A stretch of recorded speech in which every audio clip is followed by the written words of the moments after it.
And this is the astrological forecast for the sign of Pisces for 2021.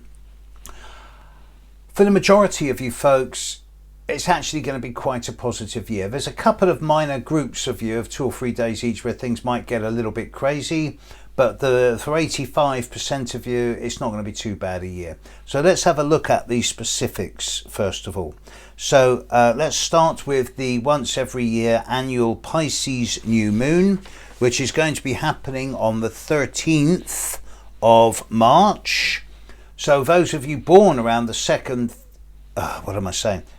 of March, right? So those of you born around the 12th, 13th, 14th of March, you're going to find that new moon on the 13th of March is an excellent time for any type of initiation, launching, instigation, beginning. Yeah, great time to start something new for all of you, but especially those of you born around that day, the 13th.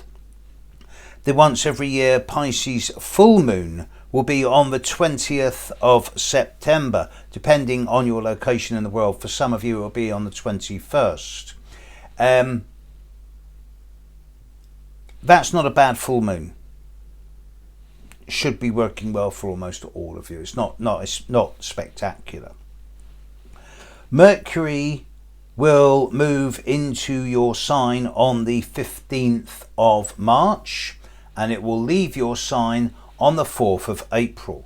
Now, Mercury's not that comfortable in Pisces, but it should indicate that the second half of March and the first few days of April is a better than normal time for travel, communication, networking, phoning, things like that. It's not a big deal. Venus will move into your sign on the 25th of February and stay there until the 21st of March. Venus is quite comfortable in Pisces. It likes it there. There's going to be a specific period around the new moon on the 13th of March, which I will pay more attention to in a minute, when Venus will be at its strongest. Mars will not be entering Pisces at all during 2021, which I'm not too unhappy about. Sure, it means you're going to miss out on a bit of high energy output, but also Mars isn't that comfortable in Pisces, so to not have Mars in your sign during 2021, yeah, I think most of you will be quite glad of that. So let's look at the big picture involving the outer planets and see which ones are working with you and which ones aren't. 4 of the big 5 outer planets are definitely affecting you. So let's deal with the challenging ones first. As I'm sure you're all aware, Neptune is in your sign. He has been there for 9 to 10 years. He's going to be there for another 4-5 years. It's a 14-year transit. In recent times, Neptune has been impacting on the charts of those of you born around the 8th and the 9th of March, maybe the 10th of March in this last year, and it's been bringing a great deal of confusion and weariness and fatigue. And for those of you born around the 8th, 9th, 10th of March, this is now coming to an end because Neptune is moving forward. However, Neptune is going to be affecting, to a certain extent, those of you born on the 10th, but especially the 11th, 12th, 13th of March. If you're one of these people, then over the coming year, Neptune passing on your sun is going to bring a degree more tiredness, weariness, fatigue than normal. And the negative side of this is that you can feel exhausted and you just feel you want to go to sleep a lot more. And you want to have lots of baths, and if there's any potential in your chart for issues around glandular issues or eyesight problems, these may flare up. Whereas the positive side of this is that excuse me, your creative imagination is going to be much more stimulated, and you're going to find that the more you get into next year, especially from about March, April onwards, the ability to draw, write, dance, do anything which involves the imaginal is actually looking pretty damn good. But you're not going to be running marathons or going down the gym and punching iron, and you can't push your body too much if you're one of these people born around the 11th, 12th, 13th of March, because your energy levels are just not going to be as high as they normally are. Jupiter is also going to move into Pisces next year briefly for about 9 weeks. Jupiter will move into Pisces around the 13th of May, and then it will stay there until the end of July. Now, during this time, it's only going to really impact on a few of you, those of you born at the very start of Pisces, i.e. those of you born on the 19th, 20th of February.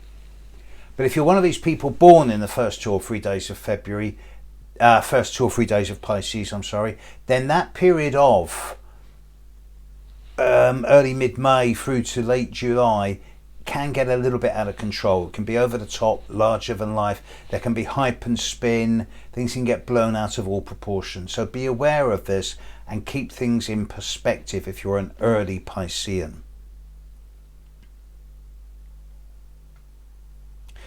Coming back to Neptune, there is a specific time next year which is going to affect all Pisceans. I'm particularly looking at the period of the 11th to the 14th of March.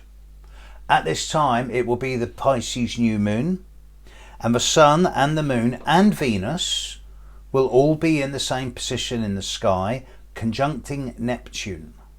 So for all of you, but especially those of you born from the 11th to the 14th of March, that Pisces new moon is a time of caution, because you're all going to be in a much more sensitive space than normal. And you're all going to be very empathic. You're going to be able to pick up everything that's going on around you. And anything you do pick up isn't going to be yours. It's going to be other people's. So just be Teflon coated at that time. Which brings me to the neutral news. And that is that Saturn is in your next door sign of Aquarius. And he's not going to be affecting you at all next year. To which you can all go yabba dabba doo. Pluto is going to be affecting you in quite a positive way.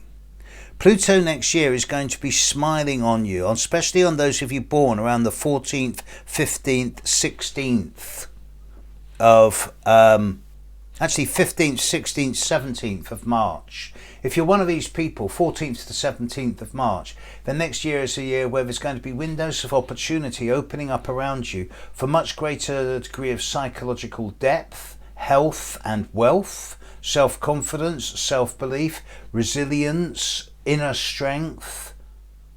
You're looking in a good space next year, and psychologically I think you're all going to do very well if you're one of those people born from the 14th to the 17th of March. And with Uranus in Taurus, and initially smiling on those of you born in the last 4 days of February, from the 25th to the 28th of February, those you people are going to be doing quite well over the period from now through to, say, early mid-April. But from then on, those of you born from the 1st of March through to, say, the 4th of March are also going to do quite well. Now, when I say quite well, there's going to be opportunities for you to break the mold and throw it away, to reinvent yourself and begin again, to free yourself up from old patterns of restriction and limitation, and to take chances without taking risks, to innovate, revolutionize, upgrade your lives. So this is particularly those in the last 4 days of February up until April, and then the first 4 days of March from April onwards. It's a good time for a fresh start and a new beginning. Okay. That's it for Pisces. Big thank you to those who have helped me over the coming year, over this last year. I'm very grateful for your help. I do suggest to you that for the majority of you, next year is going to be a beneficial year. The only possible exception is those whom Neptune is touching, the 12th, 13th, 14th of March people. But for the majority of you, yes, Pisces is one of the better signs to be in 2021. Have a great year. Bye now.